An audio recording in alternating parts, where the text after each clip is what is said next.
In the Australian Alps, what's happening there is that climate change is already occurring. It's not a matter of debate, it's a matter of actually dealing with the impacts that are already occurring.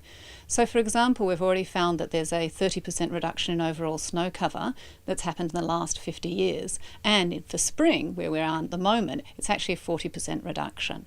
Now, this year's actually been not a bad spring, and the resorts have been talking about even extending their snow season a little bit.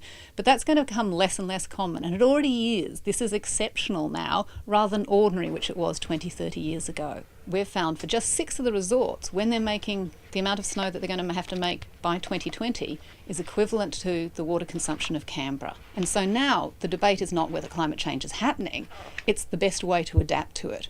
And different organisations, the ski resorts, the national parks, the local government organisations, they're having their own strategies. And where the debate is how successful those strategies are going to be and what are the limits to those adaptation strategies.